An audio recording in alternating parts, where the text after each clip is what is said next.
I absolutely love this phone. It's my instant recommendation to anyone looking for an Android device, and especially to those looking for the best bang for their buck, while also wanting a truly high-end device. It's been in my pocket ever since it came out earlier this year, and despite having access to an iPhone 16 Pro Max, 15 Pro Max, Galaxy S24 Ultra, Pixel 9 Pro and so on, I have not been convinced to part ways with this wonderful device, and here's why that is. Right, I'm not going to blue ball you anymore, it's the OnePlus 12, and I've made countless videos on it in the last 8 months on Android Police.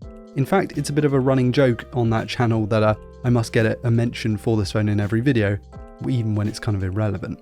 Because the truth is, I can't stop talking about it. From the 100 watt included charger that gets the phone from dead to 100 in less than half an hour, to the tremendous triple cameras on the back with the gorgeous Hasselblad colours that I have absolutely fallen for, to the 2-day battery life, to the class-leading performance, and then the fact that all of this goodness can be had for a chunk off the top flight phones. I am smitten with it. By the way guys, I am really trying to hit 100,000 subscribers, so if you wouldn't mind hitting that button, genuinely it would mean the world to me. I've been making videos for the past 10 years, I'm really trying to hit that mark. My version is the 16GB RAM, 512GB storage SKU in black, and it looks and feels terrific.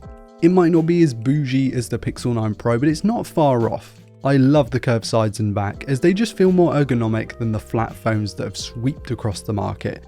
It might not be fully weatherproof as other phones, but that hasn't stopped me using it in rainstorms here in Cornwall, and seemingly no ill effects. I love the alert slider, I'm constantly using it. I really am praying that OnePlus doesn't get rid of it in the OnePlus 13. And then the design, which I think is a little bit divisive among the community, I really enjoy for being unique and sleek at the same time.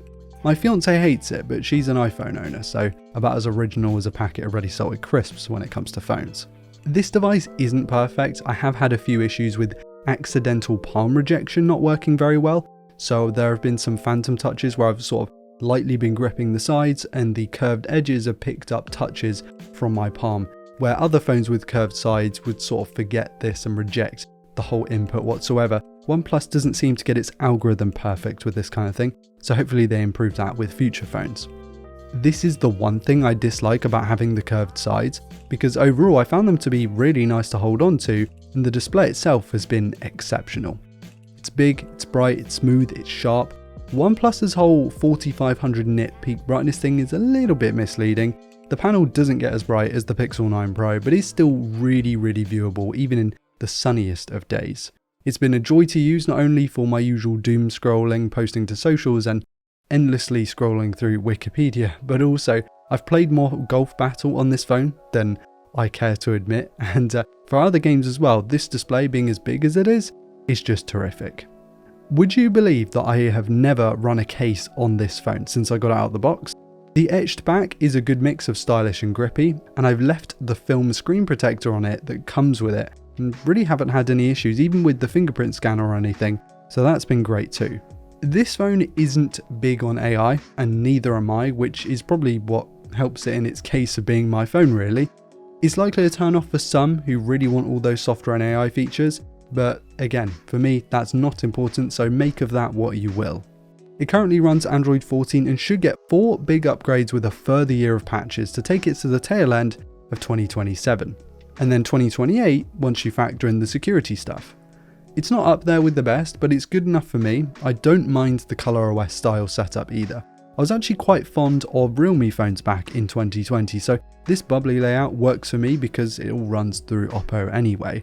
I think for long-term users, and in particular for the used market, it would be good to see OnePlus offer 5 or 6 years of upgrades to keep up with the heavy hitters that are doing that with their phones, so it's not perfect by any means, but I think it's a step in the right direction. But performance has been absolutely top shelf for me ever since I picked it up, and you can probably imagine that based on the Snapdragon 8 Gen 3 and 16GB of RAM. It can be that gaming phone if you really want it to be. You can comfortably load 2 apps at once on the big display. It has everything that you would expect from a big high-end smartphone. It also has UFS 4.0 storage to Pixel 9 Pro, so switching apps and loading stuff is still really rapid and likely will be for at least another couple of years yet. This is one of those areas where overkill now makes it a better experience going forward into the future. Although I must say, I have never come across a scenario where I would need 16 gigabytes of RAM in my phone. That's half of what I have on my big bulky computer which I edit on and run my racing simulator. It's kind of insane that we have just half of that in something like this. Speaking of the insane, let's talk about the battery setup.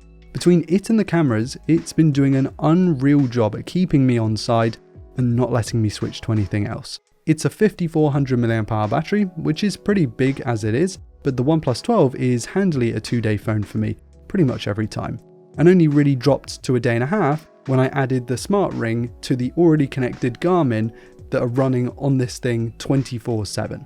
The longevity of the OnePlus 12 is absolutely unreal, and the phone doesn't feel ginormous despite the fact it has such a big battery in it. Not to mention a high-end phone in 2024 that comes with a charger in the box, a 100-watt brick in the box. You know Samsung's $1,800 Galaxy Fold doesn't come with a charger. Daylight robbery. At less than half the price, the 12 comes with one and it's a really good charger. The cameras are another one of those key areas that OnePlus has me hooked with. Those Hasselblad colours from the auto camera app are something else. I love the exposure, the white balance, the dynamic range. The images are moodier with less punch and pop compared to other smartphones at this price point, but as a massive cynic, I am English after all, they kind of just match my personality. I love the way this phone can capture images across any of its sensors and lenses. I tend to use it up to around a 10x zoom, after which images come out looking fairly mushy, which I don't really like. I mean, sometimes they're usable, but a lot of the time they just don't have that detail that I'd want. So maybe next time OnePlus could include a 5x optical or something like that. It's been a breath of fresh air to just take pictures with the OnePlus 12.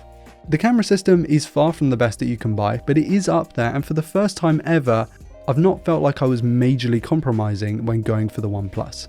That's probably mostly down to the colours and not the technical excellence, but it's a positive step nonetheless.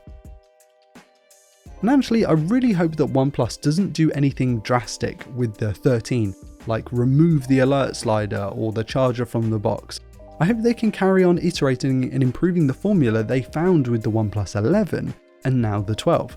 There are some things that keep the 12 unique and keep it valid in my opinion compared to the likes of the Pixel 9 Pro, the S24 series, the recently released iPhone line of phones, and I feel like taking away those things to follow the trend of others is actually kind of giving it a disadvantage, because the reason that this is so good is because it stands out. Little things like the fingerprint scanner has been solid for me despite being optical. I found the speakers to be half decent too, and a surprising amount of low end for something that isn't an iPhone.